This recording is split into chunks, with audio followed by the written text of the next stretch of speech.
So we're doing several meditations this afternoon.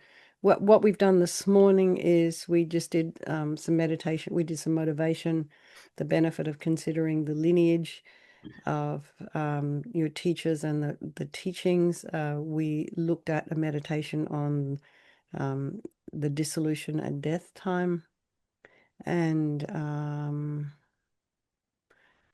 we did a meditation on 9 round breathing and how to sit.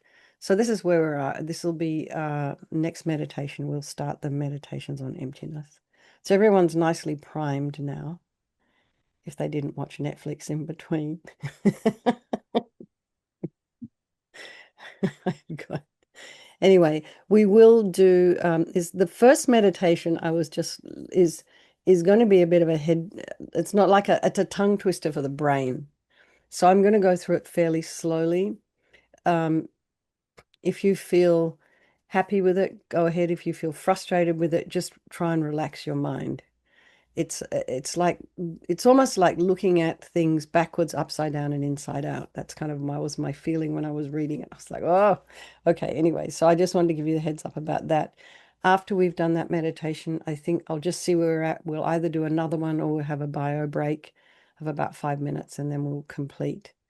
So we will get all of them done today. Oh, there's Shayla down the bottom there. Okay, and Shay may be coming back, and there may be another person coming from the YMCA, but I don't see her here. Okay, everyone.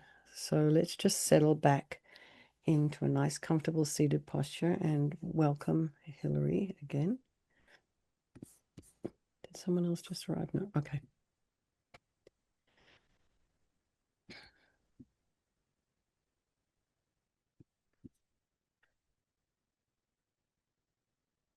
So we're going to start by Hillary. We've done this new. This is new to me. This technique. But what you do is you do 21 rounds of an inhalation and an exhalation. And if you wish, you can use that 4 count inhalation, 4 count exhalation. But before we start, just settle your body into your seated posture. And really just the most important thing is to have your spine aligned. Shoulders aligned with the hips and the ears aligned with the shoulders.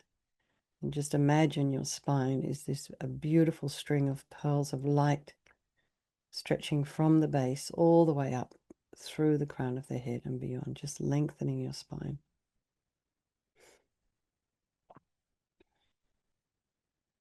And then go to the crown of the head and release any tension there. Just sort of imagine you're letting go of all the tightness on your scalp.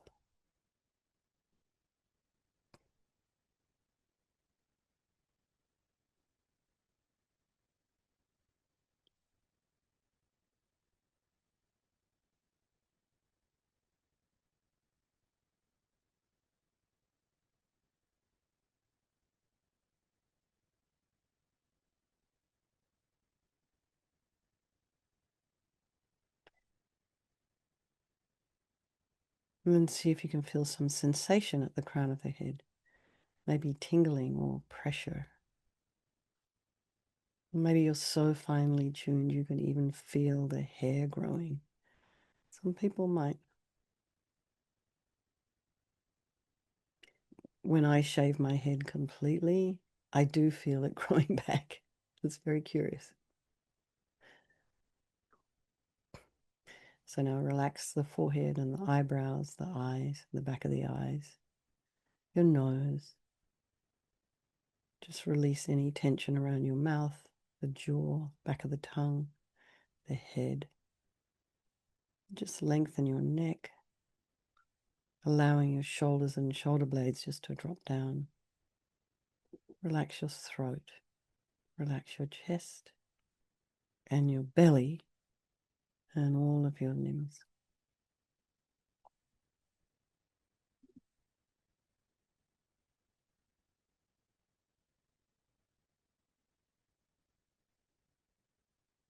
And just think of, we've done a motivation for the day, but, we're in the second half of the day. So just try and recollect your motivation.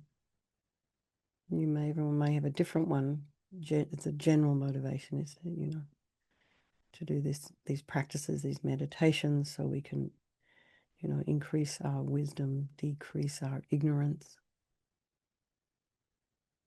and become enlightened for the benefit of all sentient beings.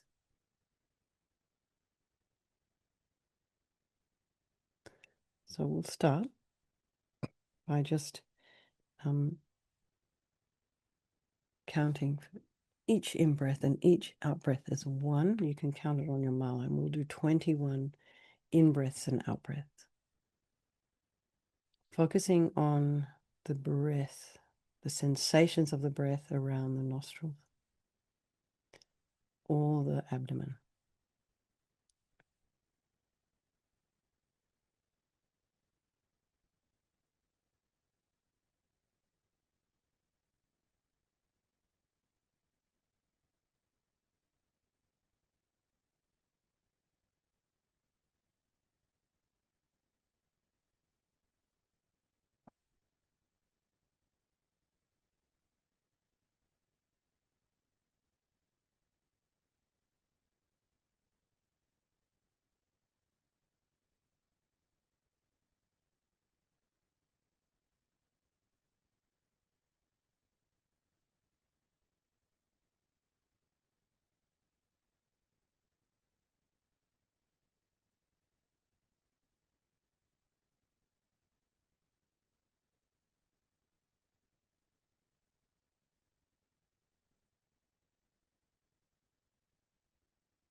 So now think, I am sitting here.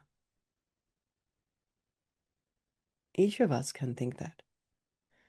I am sitting here. I do not appear to be a construct like Harry Potter or Superman. I'm not fictional. I exist. I'm real. I perform functions. Harry Potter performs a function. Superman also performs functions, but only because the writers said so, not because they actually did so. I perform functions. I speak. I move around. I cast a shadow. All these things I do by myself. I am real.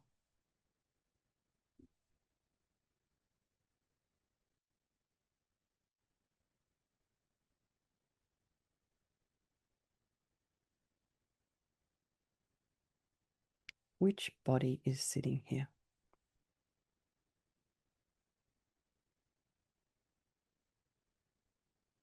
Whose body is sitting here?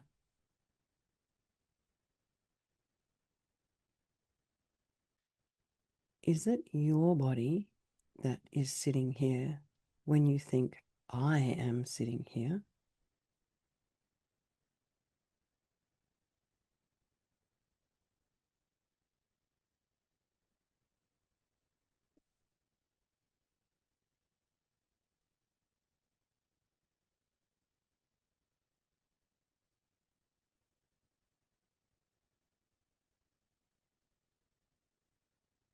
Are you thinking about your body or somebody else's body?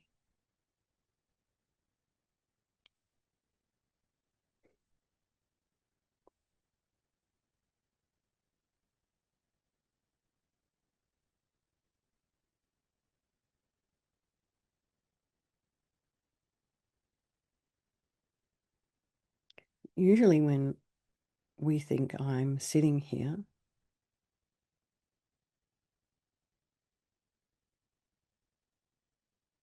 we are referring to our own body. Does your body belong to you?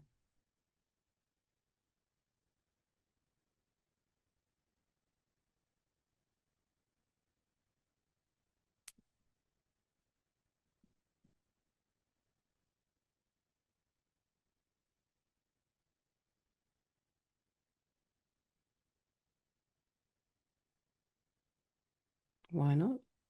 There's no slaves around here.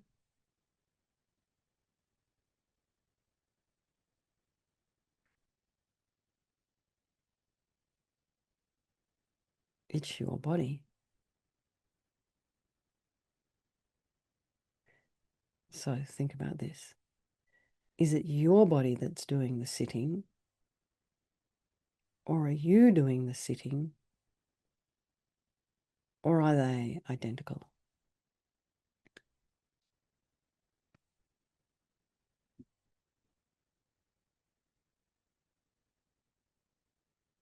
The body is certainly sitting. You are certainly sitting.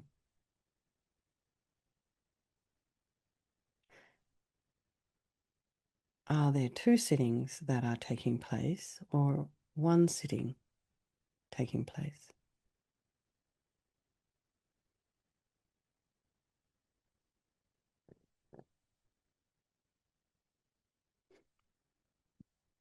There's only one sitting when you think, I am sitting here.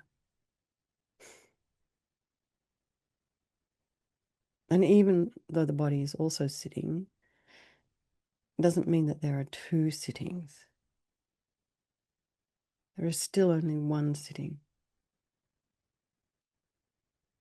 So are you identical to your body? The meaning of identical is not to be different in any way.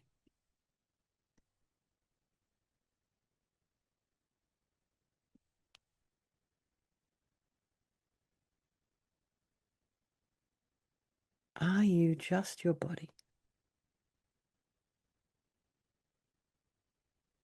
Do the expressions, I have a body and the body has a body, have exactly the same meaning to you?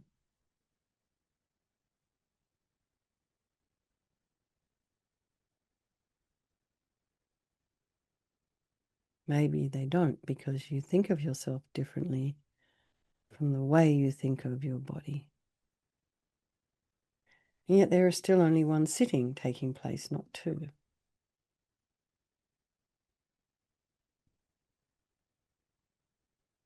If the I was a real object, then it would be either identical with the body, or there would have to be two sittings going on.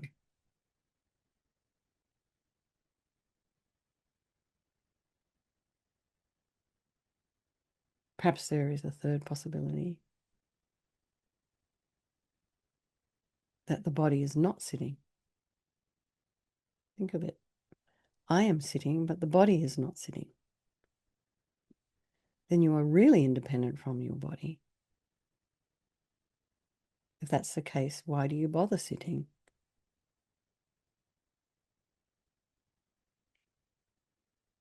The only way you can have one sitting and two things doing it is if one or both of these things are creations of thought. It's simple. I have the thought I'm sitting here while the body is sitting. That's how it works. But is that how we feel when we think, I am sitting here?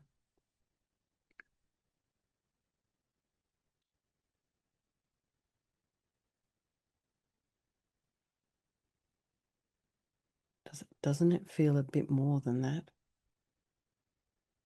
Don't we feel more concrete than an imaginary person invented by words in relation to the body's posture? Don't we feel a bit different from that?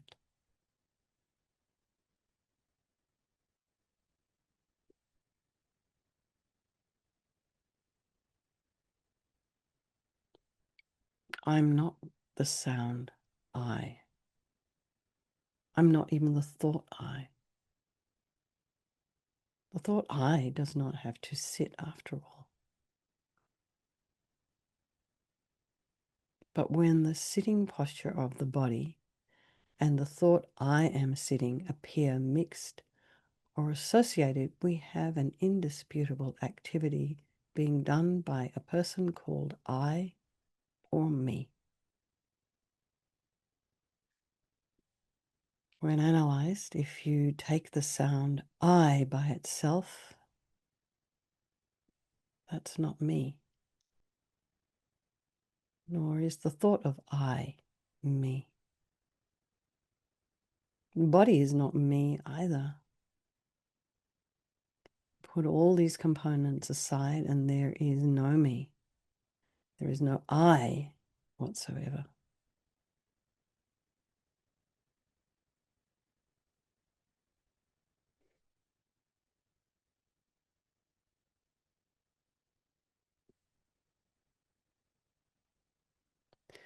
So look right there where you feel yourself the most, right there in the center of your chest, where you point to yourself and proclaim to yourself, here I am sitting in this place right now.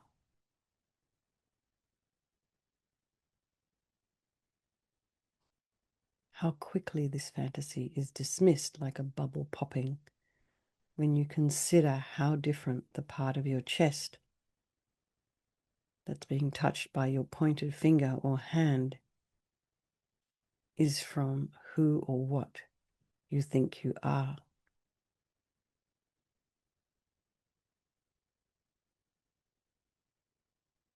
Sometimes it feels hard as stone right in the center of the chest, so like a sucker punch, such as when someone calls us stupid or someone hurts our feelings.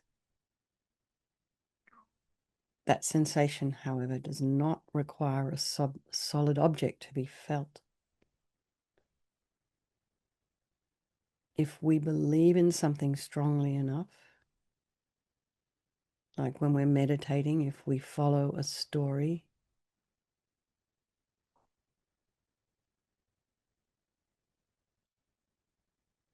our nervous system will accommodate that belief by functioning as if it were real.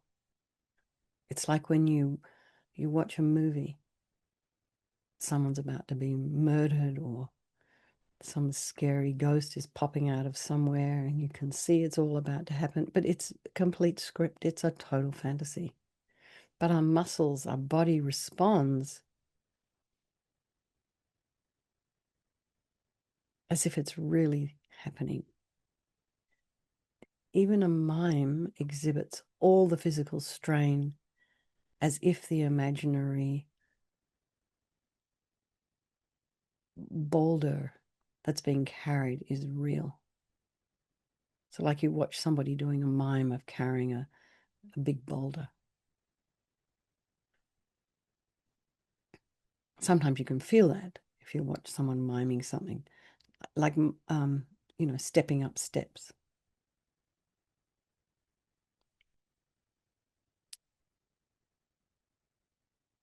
In the same way, the muscles in our chest constrict around an imaginary self-belief that we think we are real. The self is real. The I is real. And we have an unfortunate habit of believing indiscriminately that objects exist as they appear.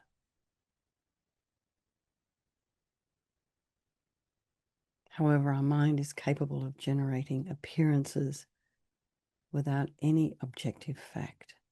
And you know that when you start to get into rumination or project into the future or ruminate about the past and then you elaborate on the story.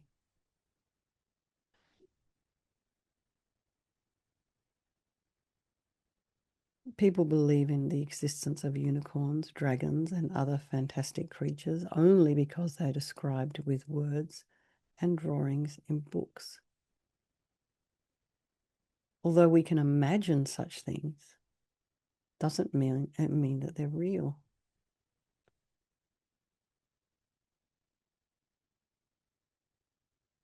An object may appear as if its presence were made known by the sheer force of its appearing to us, like a reflection appears in a mirror through the force of an object placed in front of it.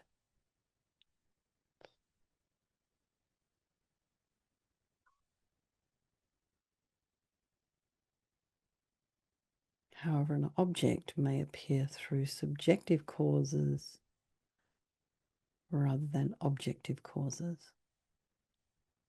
Might be a creation of words and thought. Out of habit, we might believe that objects exist in their own right because this is how they appear to us. But when we analyze them, we discover they never existed in that way. Not even an atom was ever really there. You can believe in a real self.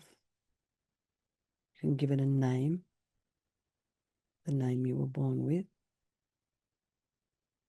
And that name, that I, that Hillary or Matt or Robert or Cynthia or Renchen, Shayla, Teresa, Alice, Miss McClory.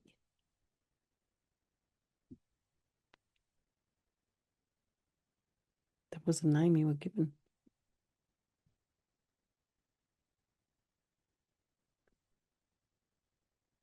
You can claim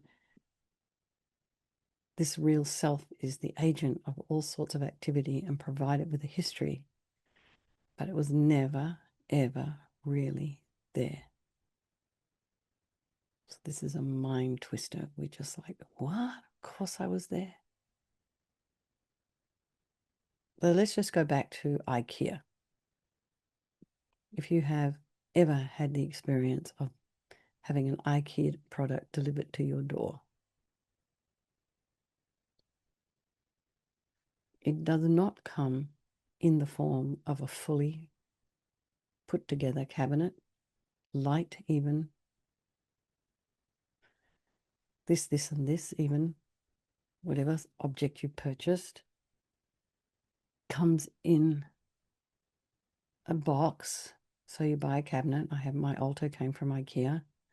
It has drawers and inserts and screws and instructions and little door handles.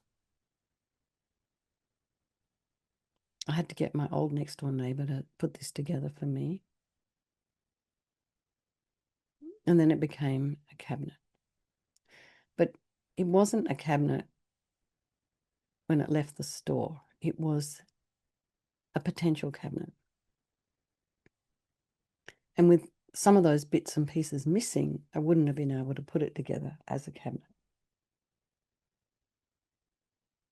So I kind of arrived in a flat box. And it wasn't a cabinet, even when it was being designed. It was just lines on a paper.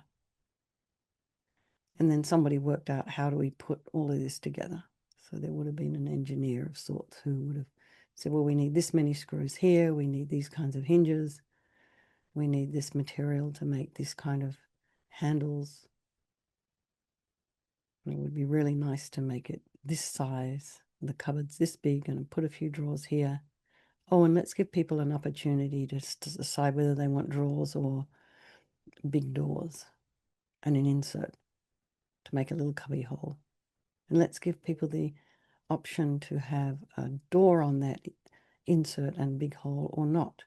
So you can see the cabinet that I have in front of me right now with my altar wasn't that, didn't come from its own side, didn't arrive looking like that. If you break it down into all these parts, So where did that cabinet exist before my neighbor put it together? So Buddha said the person, ourself, never truly existed, not even a part of it. It never ever was, it was never really there as a concrete entity.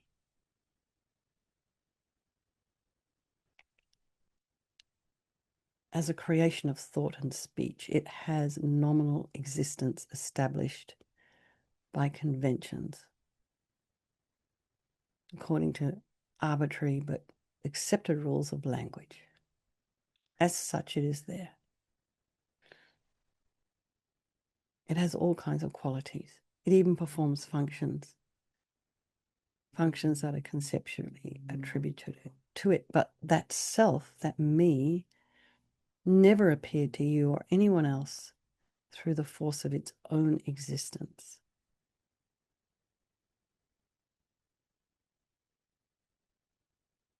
I think if it did, everybody would look the same to us. Every person that, we have people in life who love us, people in our life who don't love us, people in our life who don't care. We appear differently to all of those people. And people appear differently to me. And people appear differently to other people.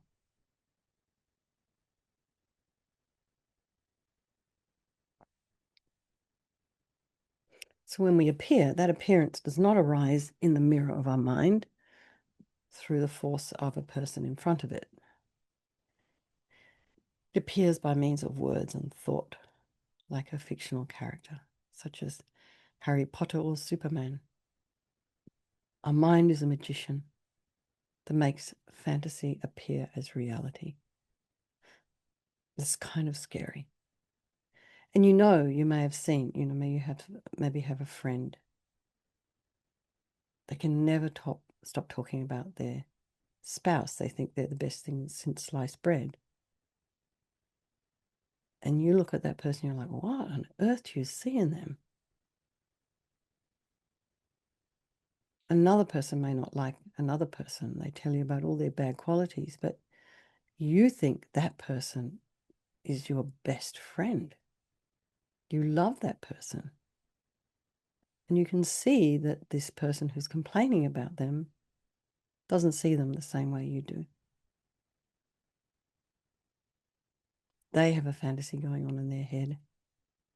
The spouse has a fantasy going on in their head, or their boyfriend or girlfriend have a fantasy going on in their head. Part of it is protection, self-protection, self-preservation. Part of it is just complete blindness. And so who is the real person there? Where is the real person there?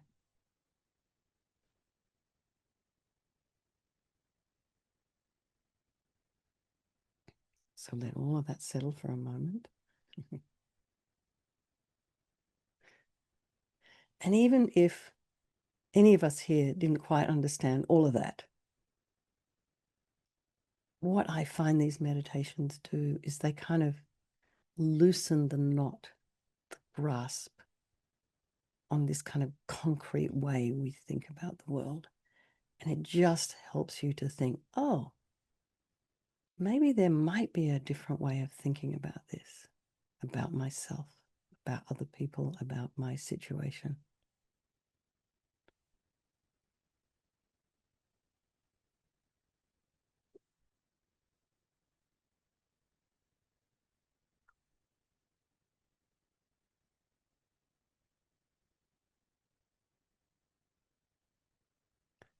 So let's just dedicate this meditation in your own way, just your effort, your focus, that even that you bothered to turn up, that you may soon realize directly the wisdom realizing emptiness, and then use the power of that wisdom to destroy all ignorance and consequent suffering for yourself and others completely.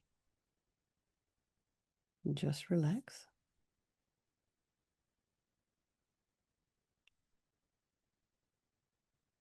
Anything to share? Or we just keep going? Maybe move around, have something to drink.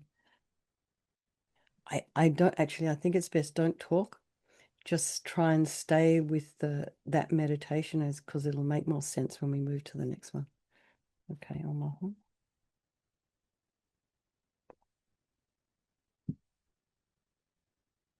It's a good idea if you need to have a stretch, go ahead and do that too.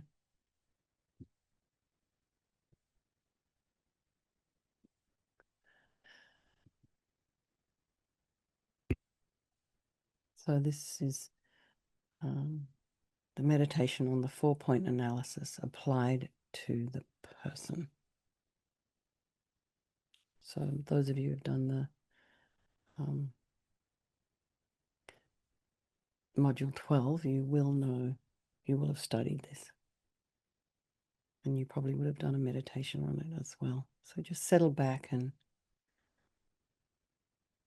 both feet flat on the floor. Align your spine. Just focus on your breath for a moment.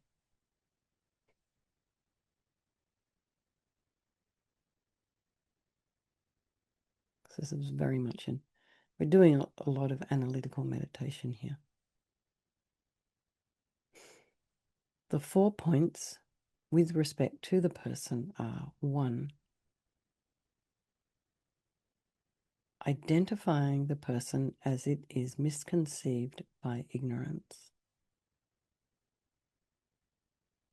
Identifying the person as it is misconceived by ignorance. Deciding that if the person existed the way it is misconceived, then it must be findable either in relation to the body-mind complex or independently of this complex.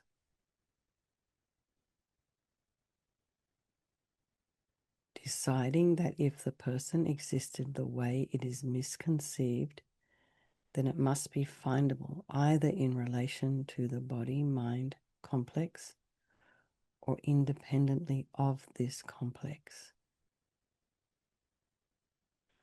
3, proving that such a person is not findable in relation to the mind-body complex. Proving that such a person is not findable in relation to the mind-body complex. And 4, proving that such a person is not findable independent of the mind-body complex. Proving that such a person is not findable independent of the body-mind complex.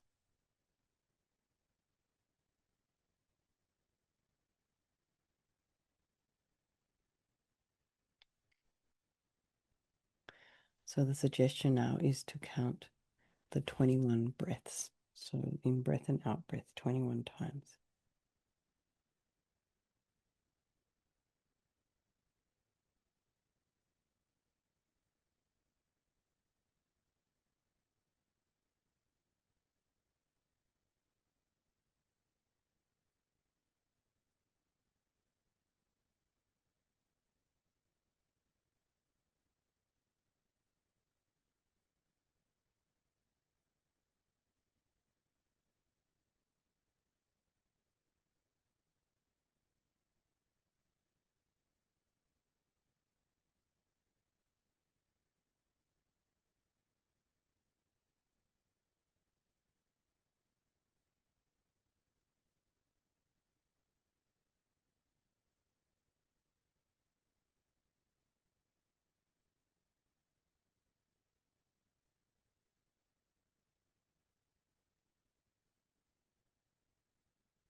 So this is a term that's used frequently in this teachings on emptiness. Identify the object to be negated by this analysis. Bring to mind thoughts of yourself. Include thoughts where you take yourself seriously. If someone called you a thief, how would you feel?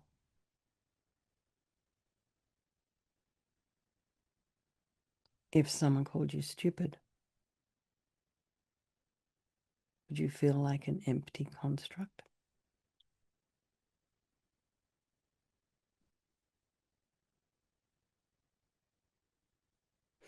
If you saw US Treasury employees burn bales of retired old $20 bills, would you feel that great wealth was going up in smoke? Those pieces of paper are only $20 bills if the US Treasury designates them as such.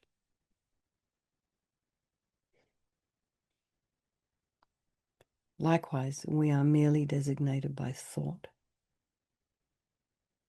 But there are occasions where we feel concrete.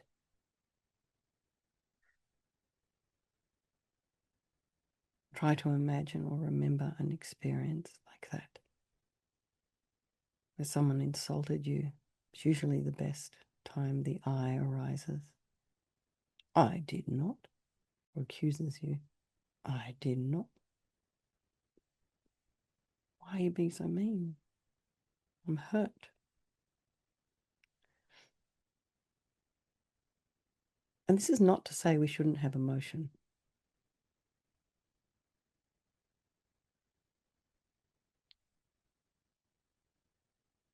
Once your identity appears, decide that if this exists concretely, then it must be findable either with the body or mind, or independently of the body or mind.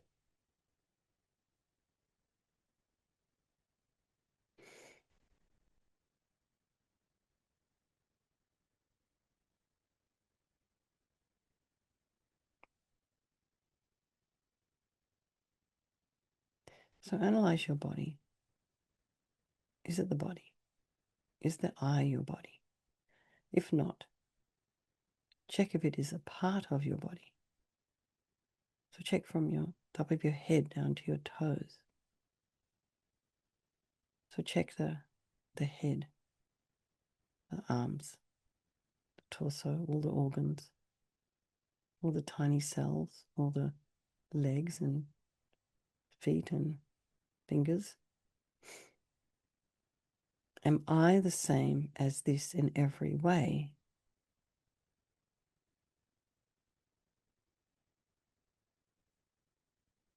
So if you cannot find the body or any of its parts the same as yourself, then conclude that I am not findable in the body.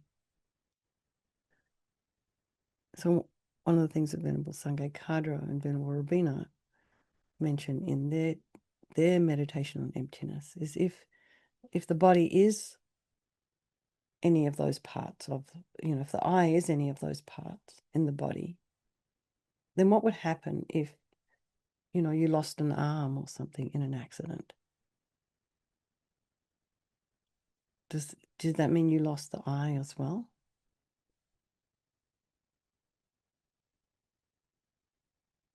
Or if the eye was in your leg and the leg got damaged and had an operation, and then it didn't look like a leg anymore, did your eye change?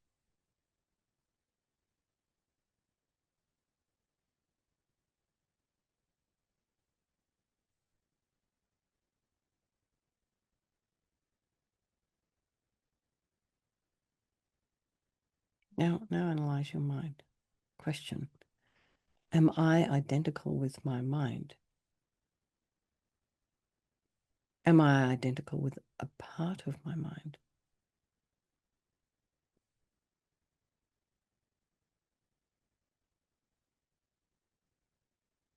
So, when you wake up in the morning and you're feeling really, really happy,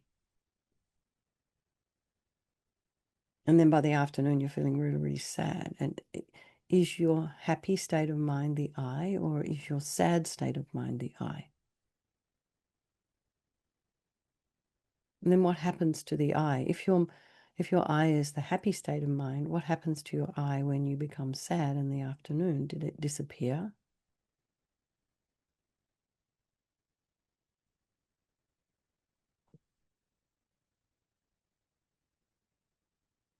When you are certain that you are not identical with the part or the mind, or with the mind or a part of the mind, then conclude that you cannot be found in the mind.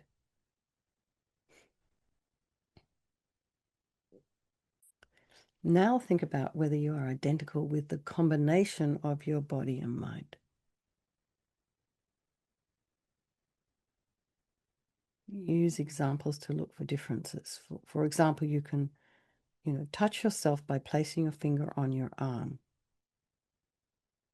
But is this the same as touching a combination of your body and mind? It isn't, is it? When you are certain that you are not identical with the combination of your body and mind, determine that you are not findable in the mind or the body, or both. Now analyze if you exist independently of your body or your mind.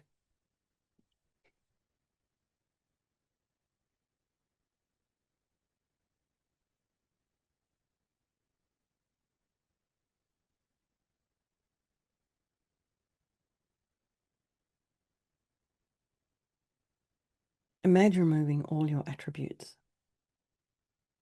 that are also attributes of your body and your mind, and then look to see what's left. And ask yourself if this is you. So just do something for a moment. This also comes from Venerable Sangye Kadra and Venerable Rabina's. Venerable Rabina was the editor of How to Meditate. Venerable Sangye Kadra was the author. So imagine your body, every single part of your body, all the molecules that make up your body, sort of everything splitting apart and disappearing into space. And just watch yourself disappearing into space.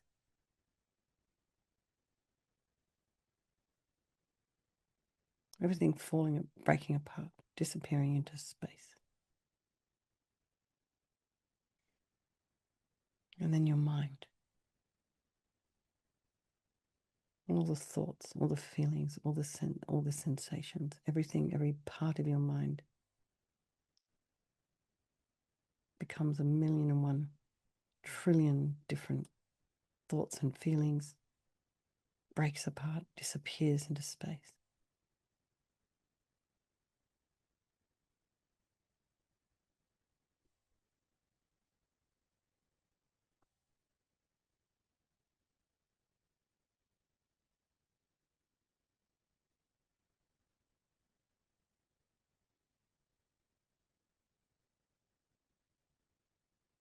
So I'll say this again.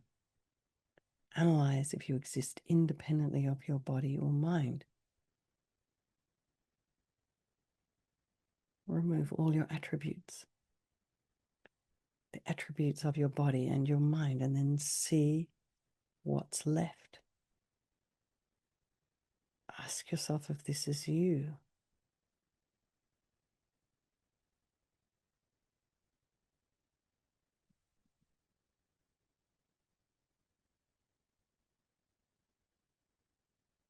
Determine that you are not findable independently of the body or the mind.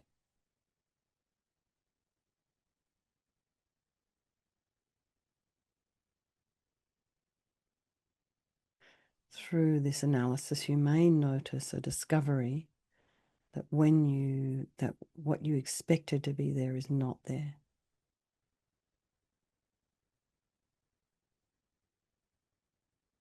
So for now, a couple of minutes, focus on the absence of the inherently existing person. Do not forget this. Do not let your mind stray Do not loosen your grip on this emptiness.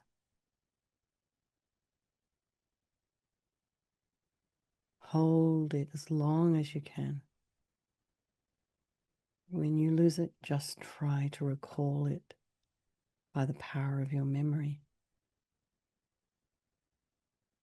If that doesn't work, you repeat the analysis until you are aware of the emptiness of the inherently existing person.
So now dedicate your effort to understand emptiness to achieve supreme Buddhahood so that you will be able to perfectly fulfill the welfare of each and every sentient being.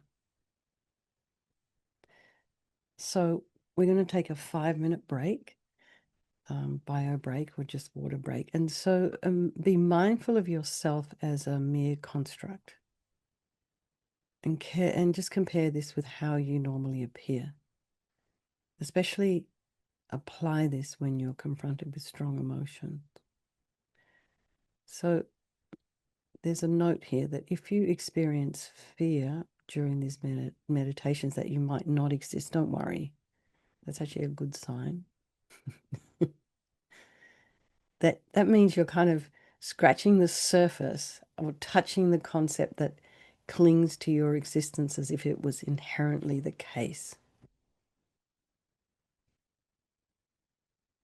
Imagine those yogis who are liberated, who know who they are and who they are not. And they know that they are not their bodies. And they seem to wear their bodies like a mechanic wears latex gloves. They know that their bodies have an occasional purpose. Once that purpose is met, it can be discarded like an old greasy glove. Oh, as if we thought like that, that would be amazing, but we don't. So it's 21 after. Come back at 26 after. Okay. Thanks, everybody. See you soon. So it might not all be making sense, or it might be making sense, or it might be confusing. So just allow yourself to experience all of that without any judgment. Because everything, that we do every time we study anything in terms of the Dharma or anything really, it goes in somewhere, and we have been in, we've achieved bodhicitta before. We've had insights before. So you have these little seeds that are mapping onto old karmic seeds.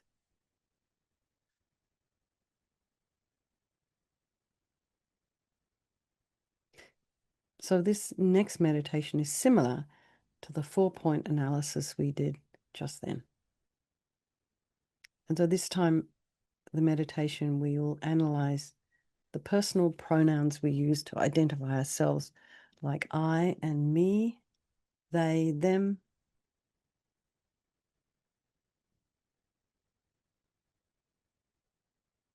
So that gets a little bit confusing if that's your pronoun, they or them. It's interesting what that might do to the mind.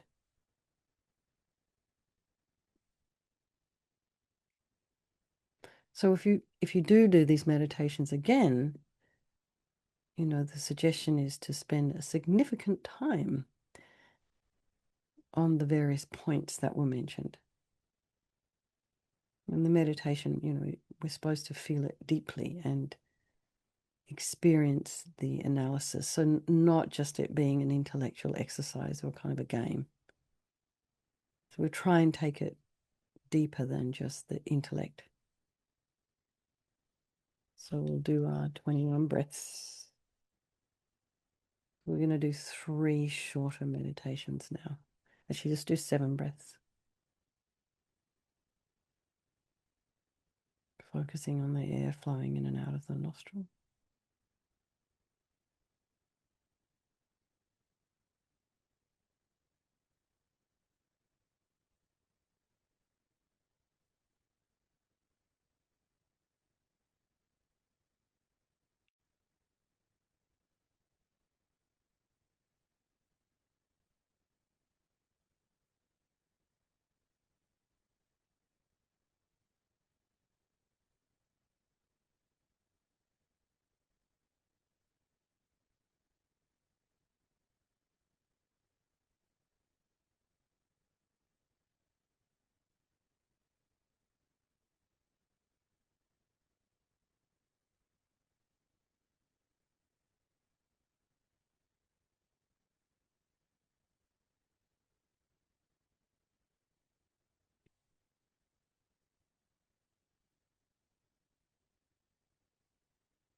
Check your posture.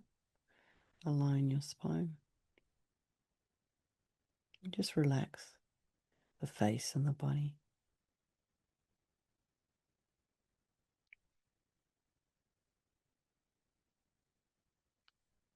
So first of all, bring to mind an appearance of yourself that seems to concretely exist.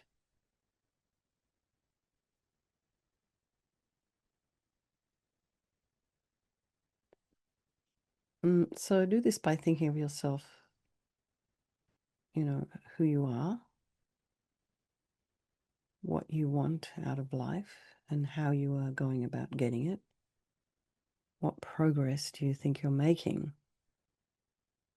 What problems are you facing? How are you intending to solve them?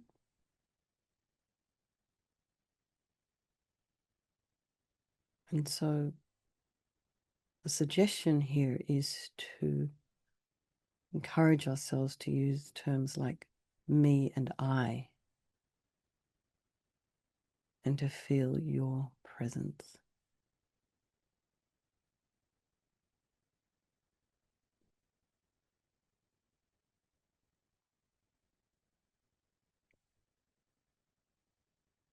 So the main purpose of this part of the meditation is to bring to mind the appearance of your personal existence as truly existent.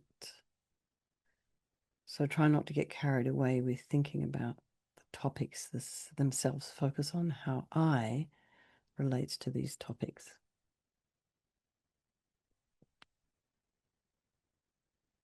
So decide that if you truly existed, you would be findable as the labels I or me.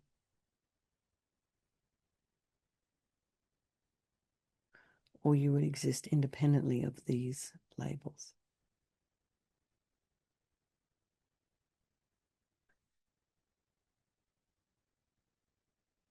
If you are findable as the labels I and me,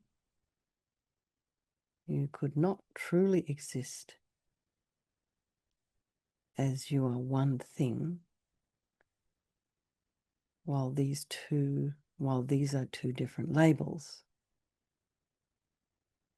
If you were findable as either the label I or me,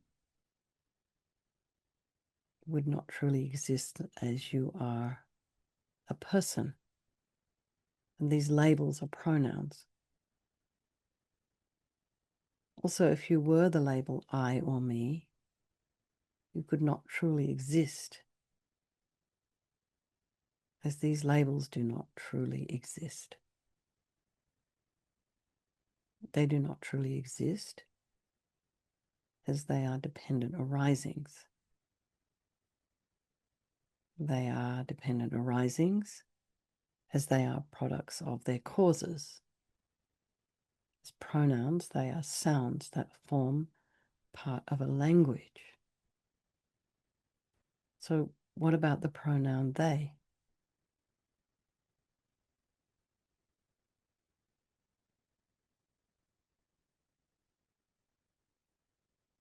It's curious to me now. I know someone whose pronoun is they.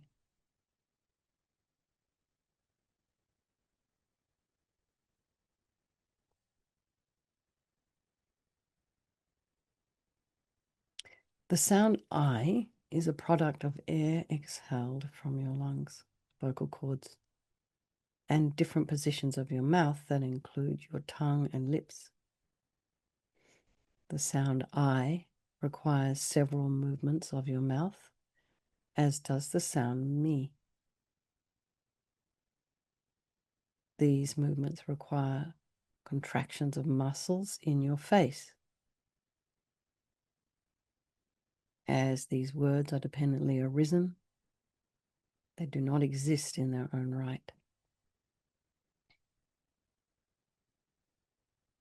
You do not exist independently of labels, whether they are I, me, they, your family, given names, etc. If not for these labels, you would not appear at all. Your body or mind may appear, but not you, not the you know as your name. So how did you exist before your parents named you?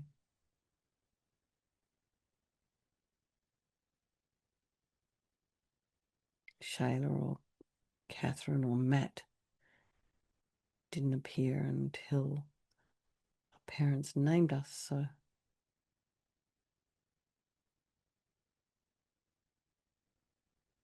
think about that.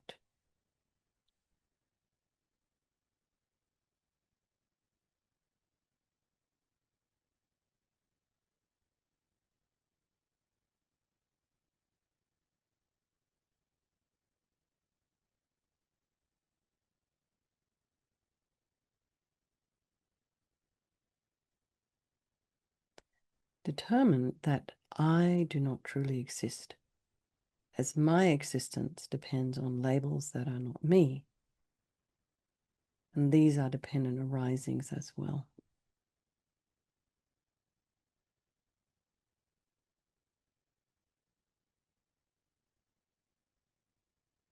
And focus this time your attention on the absence of the inherently existing person you thought you were. So we can do this for maybe, 3 or 4 minutes.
just dedicate again the effort you're making to achieve the ultimate object or objective of Buddhahood, so that you may be able to liberate each and every living being from their misery and establish them in the supreme happiness of Buddhahood. It sounds like a tall order, but just keep repeating it over and over again. It may not happen this lifetime, but it's that aspiration.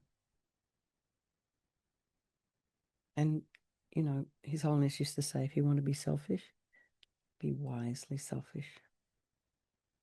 Help others. Okay, the next meditation.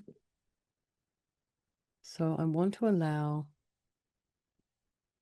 15 minutes at the end for discussion. So I'll go around and ask.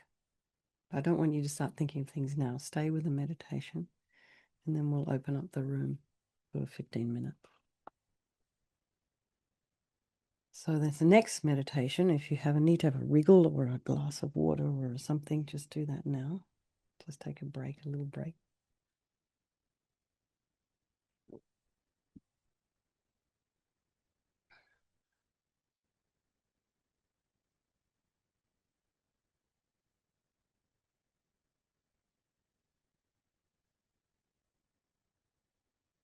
So next, let's just settle back into your posture.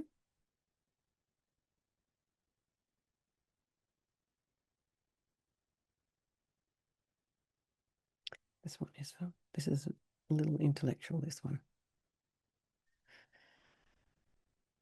So try and follow my voice as best you can. So contemplate the emptiness of or selflessness of phenomena.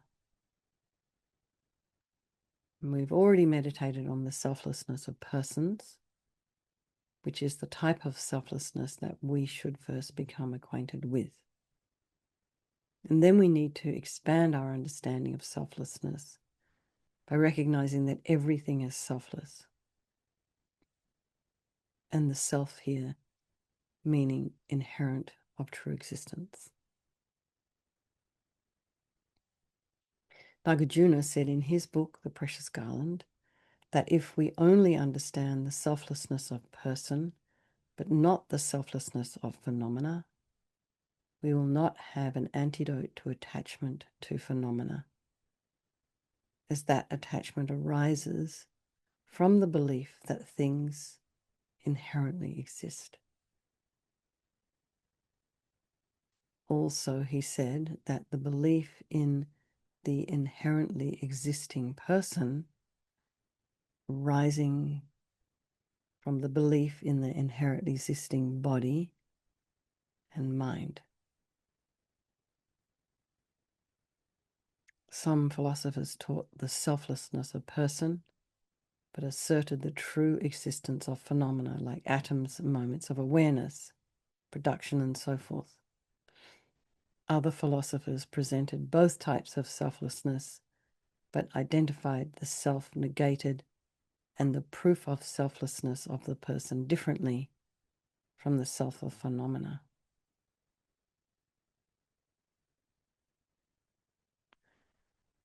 The Prajnaghita philosophers asserted the same negati for person as well as everything else.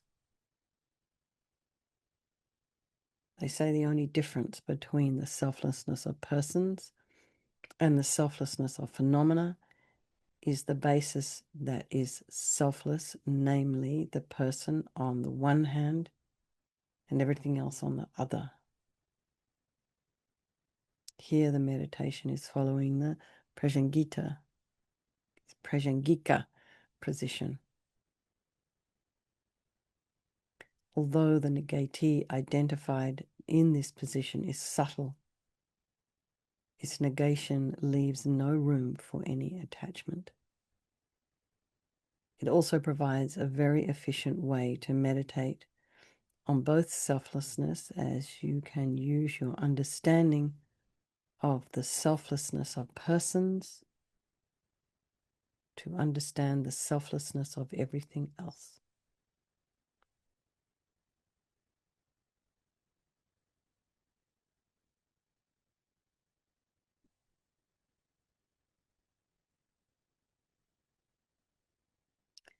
can meditate on the selflessness of the body by recalling your understanding of the selflessness of person, and think that the body too is empty of true existence because it is a dependent arising, just like the person. So just contemplate that for a minute, just focusing on the breath.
And in the same way, you can meditate on the selflessness of the mind by thinking that it too is empty of true existence, just like the person, because it too is a dependent arising. You can extend this to karma and the Four Noble Truths, as is mentioned in the Heart Sutra. So we might recite the Heart Sutra as well. Your possessions, your profession, your country, this planet, whatever you might be attached to and have unrealistic and exaggerated emotions for.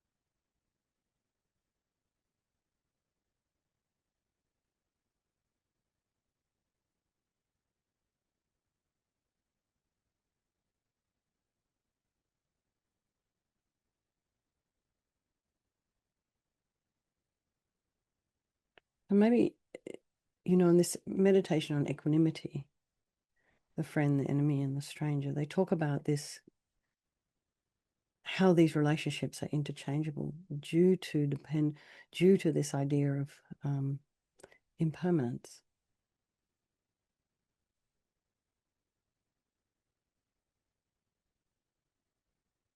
So you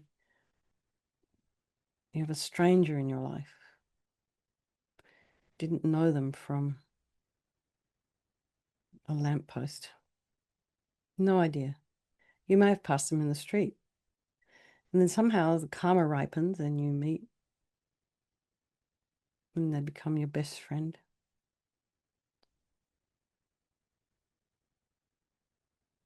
Then you love this person deeply, your best buddy.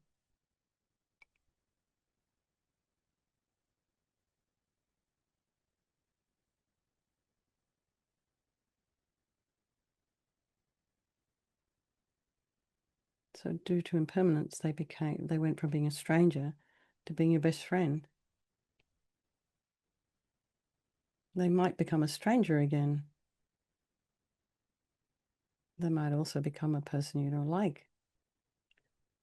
So, two people fall in love and they decide they want to spend the rest of their lives together. And then some point, something happens.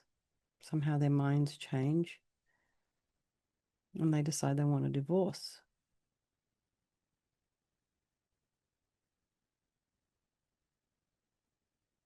And I had one person in one of my classes on Friday, and I asked her what brought you here today? And she's very young. She has two children, 9 and 7, something.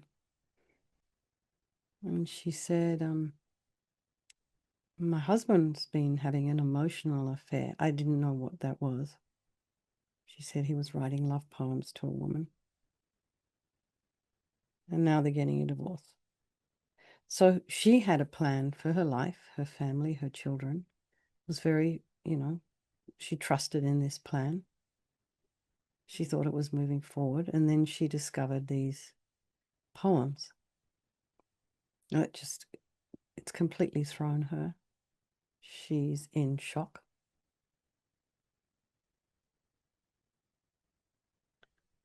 The whole family is grieving. Her and her children are grieving. And the energy that was sitting next to me felt like somebody had just been turned on their head.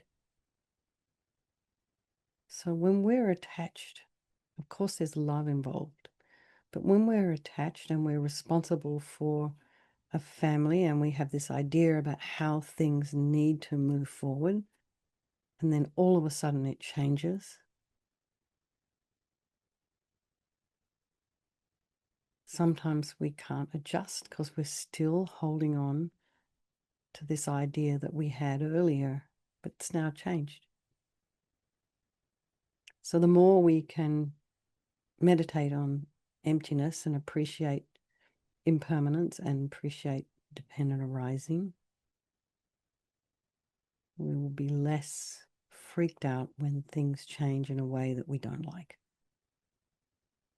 Sometimes things change in a very positive way and we're just delighted with that.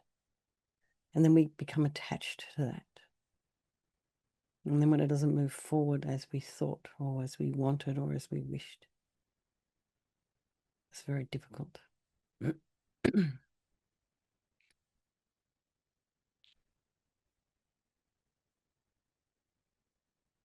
And this person is going through her process right now. And she's going to have to pick herself up and keep moving forward, which is why she's coming to class, to meditation class, because she has 2 little people to take care of.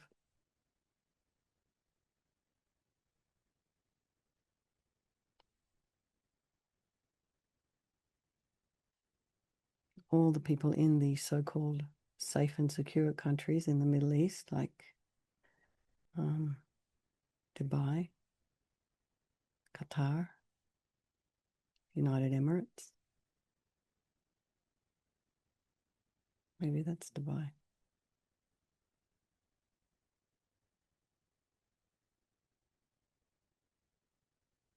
They all had this idea that they were completely safe and secure.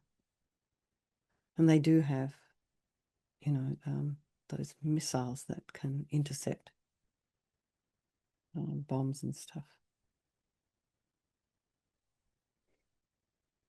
But they don't feel so safe.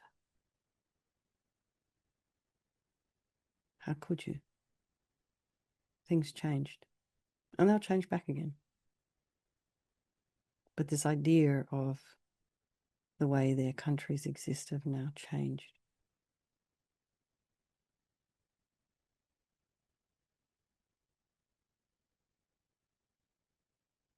So this is the benefit of studying and focusing on emptiness, is that we can learn how to live our lives with greater ease. It doesn't necessarily mean that we're going to become enlightened overnight, but gradually over time, we can be a little more accepting of our individual situations.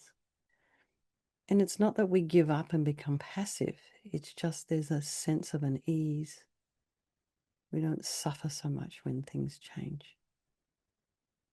We can be sad, and we can grieve, and we can love. But this kind of grasping, sticky, unhealthy attachment just loosens a little.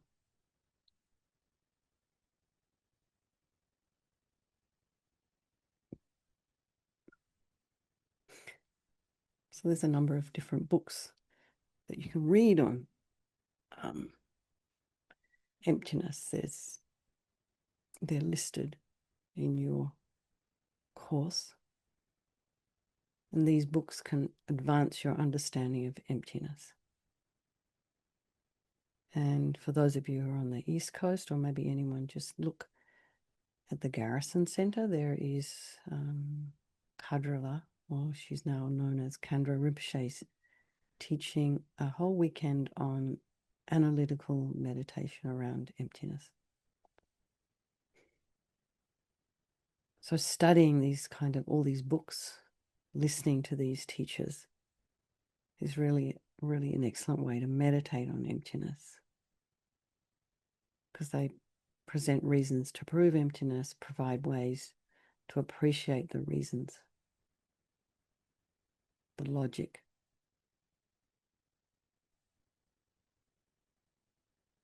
So when your understanding becomes clearer, you pause in your reading and simply stay in your understanding. So it's the same as when you receive an insight when you're meditating. Just try and hold that in your heart. So if you're reading something, you go, it's like an moment. You can just read it over again and again, or just stop and meditate for a moment. That's why it's probably better to have paper books.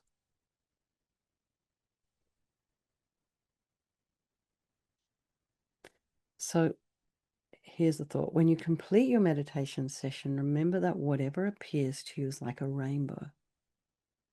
So one time I think I did a course with Venerable Renee at Vajrapani Institute, and he gave everybody a postcard of a rainbow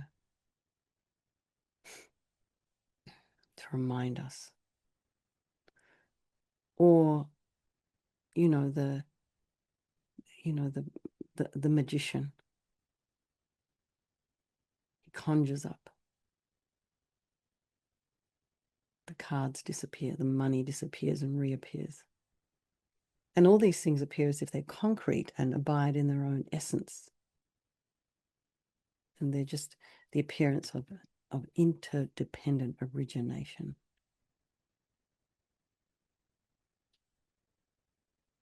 So, I don't know if you've ever lit a fire. So you take a torch and you kind of spin it around and around, and you create circles. But those circles are not actually there. They're just sort of a trick of your vision. And you can also make designs in the air with sparklers. You can't do any of this in California, by the way. No sparkles or fire torches naked flames are allowed outside here, particularly if you live where I do. But you can imagine, you've known it. You can make designs in the air with sparklers at nighttime. But these designs are not actually there. They're not hanging there in space. What is there is a bright light that you are moving rapidly. And everything you perceive is like that. They are the appearances of the interactions of other things.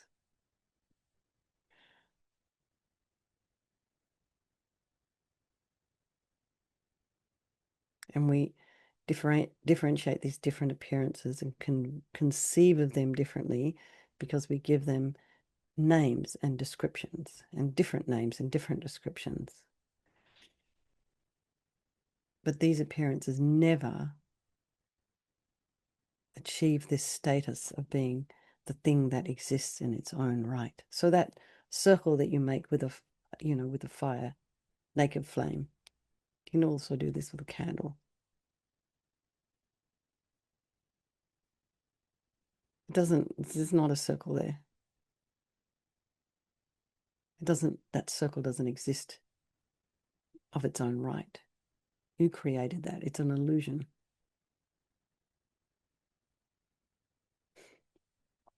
So now we just dedicate our efforts again to understand this subject and meditate on its meaning to your attainment of Buddhahood, so that you will be able to lead each and every living being to the same enlightened state. That's the overall wish.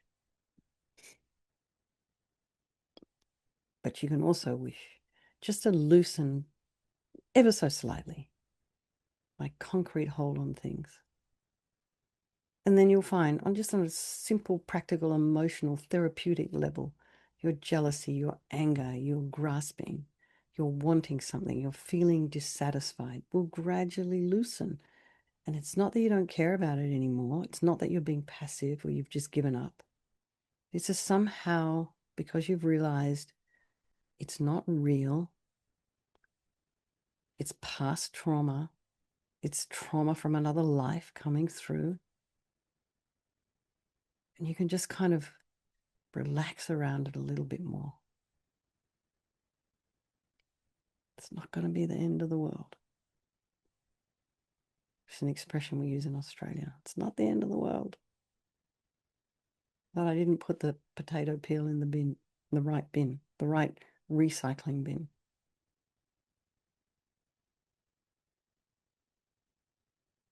Okay, just have a little shift if you wish.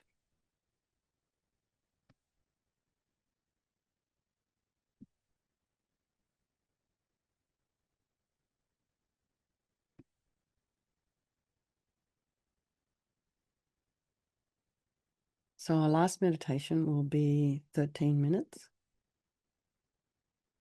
And just have a drink if you need a drink. And then I want to open the room up for any kind of discussion.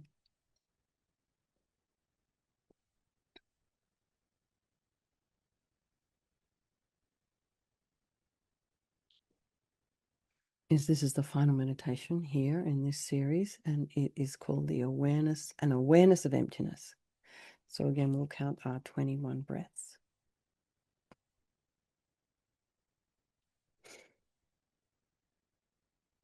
I also find for myself it's very helpful to, sometimes it's good to read and study all of this at this kind of quite high intellectual level. And if you ever go and do any of the basic program studies, you will go into quite a bit of depth about the different schools of thought around emptiness, which is what were mentioned in the last meditation before last. Different ways of schools of thinking. You kind of contemplate all of those. You go quite deep into it. And then you can zoom back out to wide angle focus on your own life and start to apply some of this to just, everyday emotional, therapeutic, basic relationship level.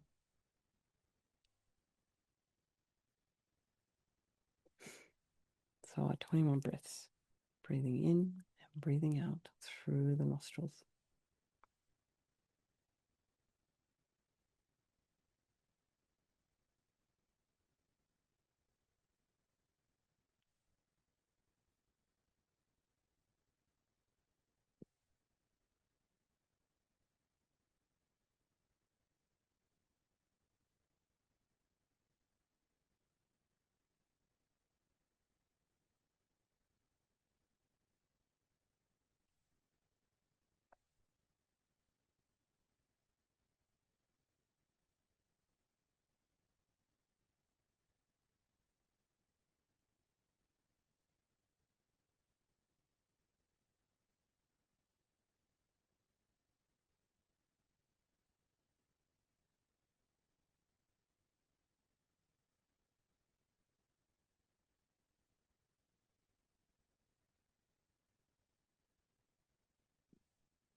Again, just have some kind of motivation.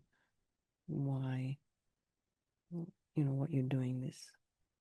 What's your motivation? It's, be short term and long term motivation. Also, because I have to complete this meditation in order to complete this module of Discovering Buddhism. And you're nearly finished. Congratulations, all of you.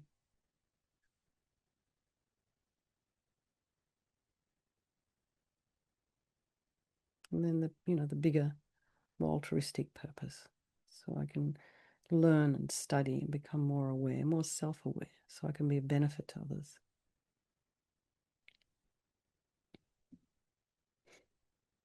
So coming back to your identity. So remembering or understanding that your identity is empty of an abiding, self-sustaining essence. Excuse me. Because it is a conceptual universal contrived by words and thought.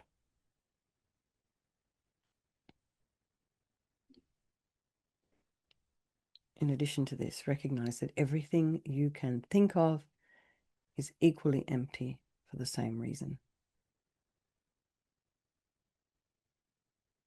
Regard all sensory appearances as illusory because they appear as if their corresponding universal identity naturally abides within them as their essence.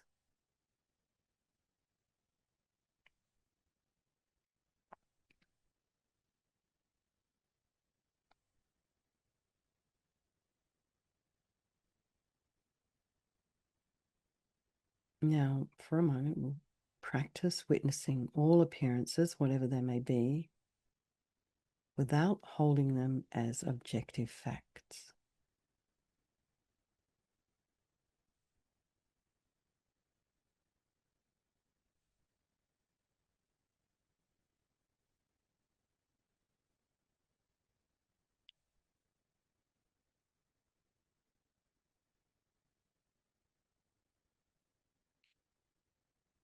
So bring in your understanding of interdependence with its implication of emptiness of inherent existence.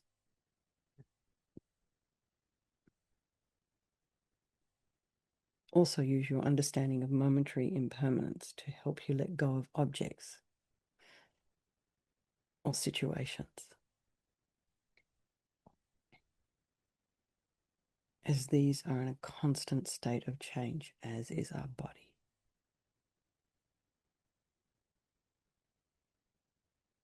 When you move from, if you're traveling overseas and you move from a very warm environment to a very cold environment, the body immediately goes through a period of adjustment. To maintain homeostasis, the body changes.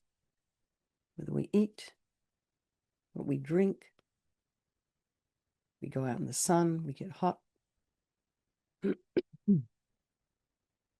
sweat, but the body wants to remain homeostatic so we can survive.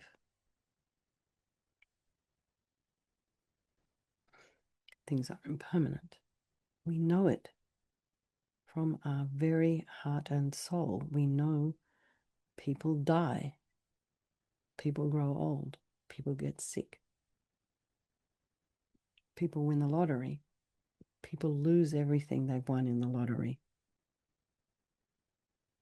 Everything changes. And thank God for that. Thank goodness for change. Because you imagine if you woke up in the morning and you were depressed and that was it for the rest of your life. How miserable is that? But at least you wake up in the morning depressed. By the afternoon, everything would have changed. Go to bed depressed at night. Have a good night's sleep, as your grandma would have said. Sleep on it. You wake up in the morning, your mind is fresh and you feel bright and happy. Impermanence is a relief. So now think about if you have a car or a bike or any kind of vehicle that you drive around in or that you are driven around in.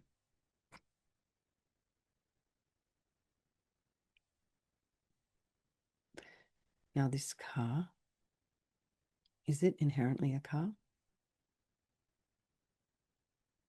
No. I mean, it started on a piece of paper with a car architect drawing it in consultation with an engineer, an electrician, someone who's expert in computer software.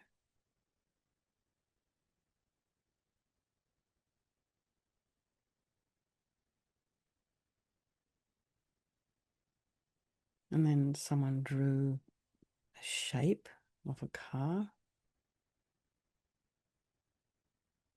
Probably a person knew how to make it all work. The car was designed probably by a different person than the people who knew how to make that design work as a car. Or car, I should say, yeah. And then someone decided what would be the best kind of tires to put on that car. So what tires are going to be able to cope with the weight and the size of this car? Do you need to have different tires if you have an electric battery in your car? So electric cars are a little heavier due to the battery. So you might need different tires for them.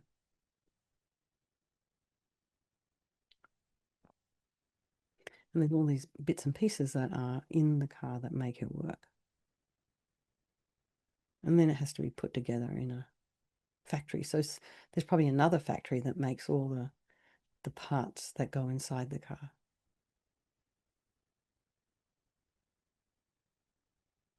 I heard there's a lot of the billionaires are not making money by teaching yoga or being Instagram influencers. They're making money by making tiny little parts for airplanes and cars. That's just an aside. That's what I heard.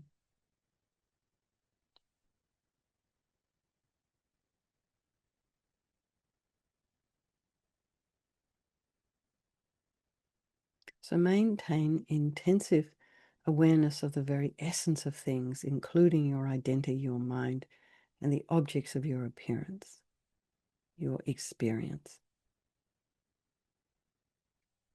Try not to let conventional appearances weaken your awareness of the essence.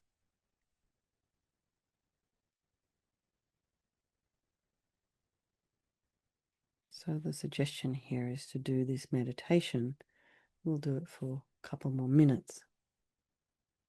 And then we'll, they say when the force of your concentration, you've been doing a lot of meditation today, so your concentration may be waning. And that's okay. We can dedicate then the merit.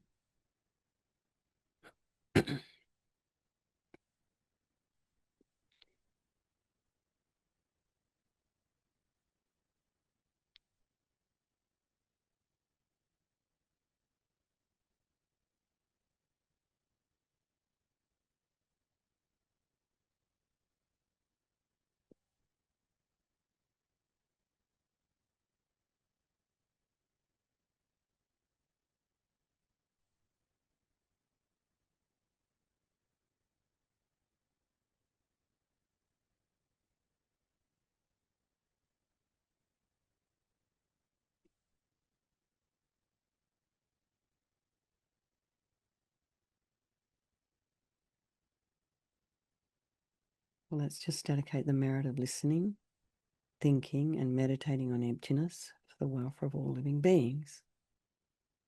And imagine living beings being freed from their various miseries, such as war, famine, sickness, aging, death, rebirth, separation from loved ones, whether it be by death, accident, divorce, something else, and their separation from this, what they call perfect happiness, which is enlightenment. And imagine that all these people, all these sentient beings are provided with all the conducive conditions they require for this to happen, and that they make use of them, such as having a sincere interest in the teachings,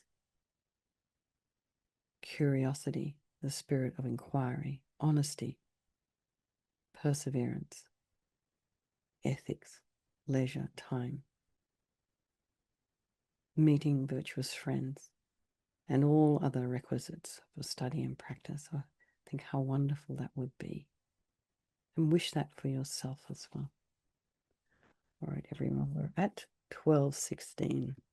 So I'm wondering if there's anything anyone would like to share. Would you like to recite the Heart Sutra? Yes. Okay, let me share it. Okay. I don't quite remember Yangtze Rinpoche's chant, so we'll just do the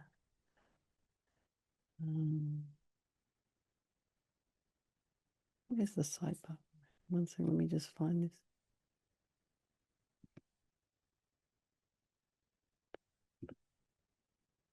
Okay.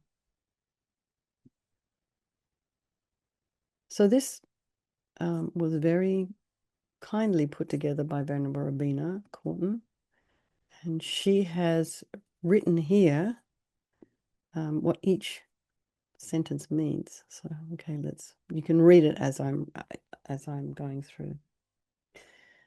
The Heart Sutra, the Sutra of Perfection of Wisdom. I prostrate to the three noble, rare, sublime ones. Thus did I hear at one time, the Bhagawan was dwelling on a mass of vultures mountain in Rajgriha, together with a great community of monks and a great community of bodhisattvas. At that time, the Bhagawan was absorbed in the concentration on the categories of phenomena called profound perception. Also at that time, the Bodhisattva Mahasattva Arya Avalokiteshvara looked upon the very practice of the profound perfection of wisdom and beheld those five aggregates also as empty of inherent nature. Then, through the power of Buddha, the Venerable Shariputra said this to the Bodhisattva Mahasattva Arya Avalokiteshvara: how should any son of the lineage train who wishes to practice the activity of the profound perfection of wisdom? He said that, and the Bodhisattva Mahasattva Arya Avalokiteshvara said this to the Venerable Shariputra: Shariputra, any son of the lineage or daughter of the lineage who wishes to practice the activity of the profound perfection of wisdom should look upon it like this, correctly and repeatedly beholding those five aggregates also as empty of inherent nature. Form is empty. Emptiness is form. Emptiness is not other than form. Form is also not other than emptiness. In the same way, feeling, discrimination, compositional factors, and consciousness are empty. Shariputra, likewise, all phenomena are emptiness, without characteristic, unproduced, unceased, stainless, not without stain, not deficient, not fulfilled. Shariputra, therefore, in emptiness there is no form, no feeling, no discrimination, no compositional factors, no consciousness, no eye, no ear, no nose, no tongue, no body, no mind, no visual form, no sound, no odor, no taste, no object of touch, and no phenomenon. There is no I element, and so on, up to and including no mind element and no mental consciousness element. There is no ignorance, no extinction of ignorance, and so on, up to and including no aging and death, and no extinction of aging and death. Similarly, there is no suffering, origination, cessation, and path. There is no exalted wisdom, no attainment, and also no non-attainment. Shariputra, because there is no attainment, bodhisattvas rely on and dwell in the perfection of wisdom, the mind without obscuration and without fear, having completely passed beyond error, they reach the end point of nirvana. All the Buddhas who dwell in the three times also manifestly, completely awaken to unsurpassable, perfect, complete enlightenment in reliance on the perfection of wisdom.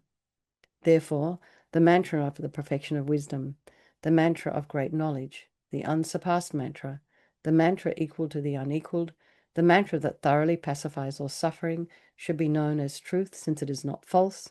The mantra of the perfection of wisdom is declared. Tayata om gate gate para samgate bodhisoha. Shariputra, the Bodhisattva Mahasattva, should train in the profound perfection of wisdom like that. Then the Bhagavan arose from that concentration and commended the Bodhisattva Mahasattva Arya Avalokiteshvara, saying, well said, son of the lineage. It is like that. It is like that. One should practice the profound perfection of wisdom, just as you have indicated. Even the Tathagatas rejoice. The Bhagavan having thus spoken, the Venerable Shariputra, the Bodhisattva, Mahasattva, Arya, Avalokiteshvara, those surrounding in their entirety, along with the world of gods, humans, asuras, and Gandharvas, were overjoyed and highly praised that spoken by the Bhagavan. This completes the Arya Bhagavati Prajnaparamita Hridaya Sutra. There you go. Headings added by Venerable Rabina, translated by Venerable George. All right, everyone. So, does anybody have anything they would like to share?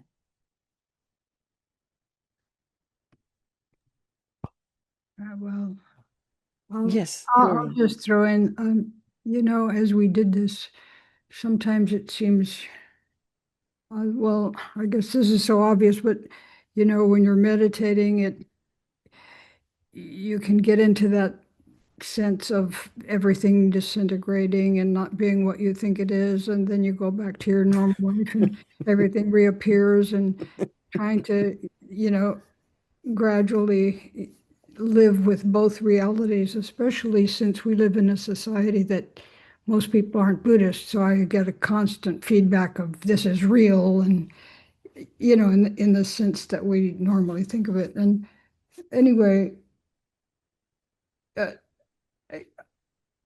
I don't know. Can I throw in one little Yeah, go ahead. I had that to me this relates, but maybe Geshe Dakpa in San Francisco. I remember once after a teaching, someone asked him, Geshe-la, how is it that you weren't sad that you had to leave your home country and all this? And he was like, "What makes you think I'm not sad?"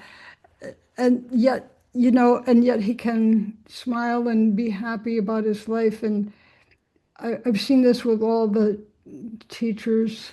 They can live in that world where they accept what we have to go through day by day, and yet they're not taken in by it, I guess. Yeah, it's Yeah. a beautiful analogy. His holiness the same. At the age of 15, he was told, okay, you need to be the leader as well as the spiritual leader. You have to be the spiritual leader and the government lead, the leader of the government as well. He was 15 years old or 16 or something.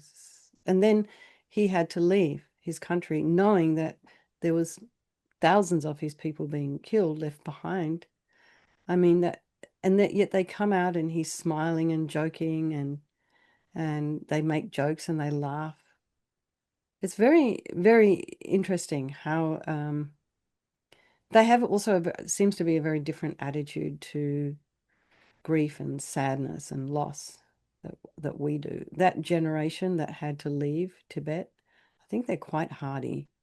It doesn't mean they don't feel, but those teachings have served them in a way that they're able to manage. And they're also in it together. Like the point that you mentioned is that you're isolated where you are. Now, would you feel the same if you lived in Kathmandu and you spent your morning and your afternoon and your evening circumambulating the Bodha Stupa reciting mantras? Everybody there is thinking pretty much the same thing. So even in that society where everybody else is Buddhist, mostly everyone else is doing their practice in the morning, you feel a little bit more supported, but you still, I mean, I don't know about you, but me, I still have this concrete idea of, okay, now it's time to stop. I need to go and get a coffee from Himalayan Java, or I'm hungry, or. So the rub is a little less than when you're living in a society that sees things as, I mean, things, in the West is very materialistic. It's very concretely materialistic. You just have to accept that. But with that concrete materialism, we have a lot of physical benefits. We have fresh air. I don't know how it is in the rest of the country, but here it just amazes me how many cars there are in this area and how you can just breathe the air. You can walk down the street and breathe, even though there's a million and one cars walking past. You don't, that the restrictions on air quality are so tight here where I'm living. If we were in Kathmandu, there's half the amount of cars, and they've got electric cars now, by the way. They're getting them. But it's choking going walking out. You can't go out without a face mask. You start to feel it in your throat and chest almost immediately. Mm. So we have different benefits, mostly around health and cleanliness, etc., etc. Anyway, Hilary, I do appreciate you coming. Thank you so much. So nice Oh, to see thank you you. for You telling me about this. Yeah. Thank you for, your participation and your comments. Does anyone else have anything we got like 4 minutes left before we got to go. Everyone's probably dying for a cup of tea. Well, if we were in England, there would be. Anything? Robert, were you about to unmute yourself? No, you weren't. No, no, no. No. Okay. How have you enjoyed the course so far? Discovering Buddhism, all of you. Oh, there he I is. think it's been amazing. It's an interesting course, isn't it? Yeah, I can't believe it's almost been 2 years, I think in June. Wow. So quite amazing. Now they got us in the basic program. So now we're getting introduced to that. That's quite a bit of Oh, different amount of work. it's a lot different. I started the basic program with Geshe-la in what is it, Namdak? In at Jamyang. Mhm. It's fantastic. I don't know if they've got it recorded online. I mean, we all have access to it. I had to kind of give it up at some point because I was moving and I didn't have time, but I have still access to all the teachings. It's incredible and very, very worthwhile. So if you get an opportunity to do it with London, if they do it again, I don't know if he will, it's a 5-year program. It would be very much worth your while. Yeah. But there are other people here that are doing it. Gen Don does it at Tupta Nobeling. Is that correct? Yeah. Mhm. Yeah. Apparently he was top of his class when he went through the master's program or the basic program. Yeah. So he's pretty smart cookie. He used to work for Levi. I think he was an accountant or something. So he's pretty smart. Yeah. Anyway, okay. Anyone else have anything to say? Maybe we can do some long life prayers or something. I don't know. Nothing else to share? And thank you very much for spending the day with me. This has been extremely beneficial for me to lead this. I've really enjoyed it. I've learned a lot, as I do every time I lead a meditation. And so I want to thank you to Thupten Nobeling for inviting me to lead this. It's been fantastic. Okay, let me share just a few quick dedication prayers, and we got a couple of minutes to do that.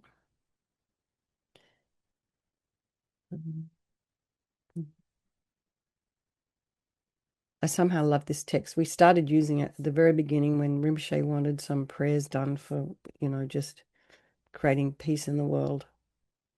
This was, around the pandemic time. They're reciting the names of Manjushri now, but this was the original text that we used to use. Ho jang chub sem chog rinpoche, ma ke pa nam ke gyur chig, ke pa nyam parame parayi, gong ne gong de pelwar shul, tong ni tawa rinpoche, ma ke pa nam ne ke gyur chig, Kye pa nyam parame parayi, gong ne gong du pelwar shog. Kang ri rawe gorawe jing kam dir, pendang dewa malu jung we ne, chen raising wan tenzin gyat so yi, shab pe si te baradu ten gyur chig. And the prayer for Rinpoche's swift return is very quick. I'll try and find it fast. Where are we? Oh, wrong place. Hang on.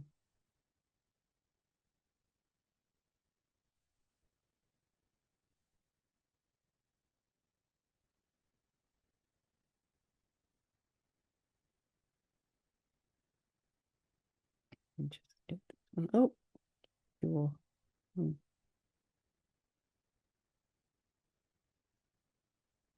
Okay, there they are.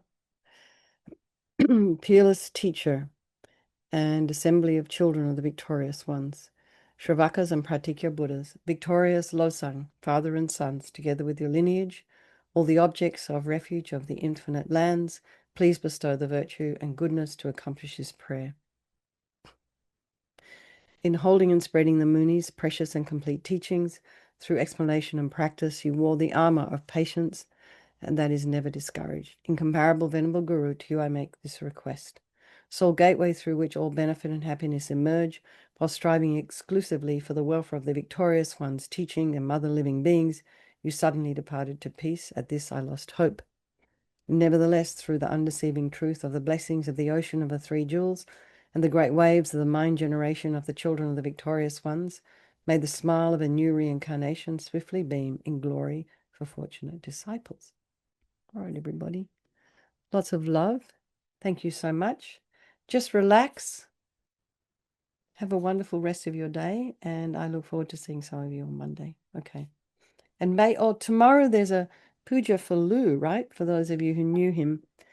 I am teaching around that time, so I don't know if I'll be able to join. So I'm just sending my apologies ahead of time. But I'll just see what time I get home and whether I can join. Okay, lots of love, everybody. Thank you so much. Thank you so much.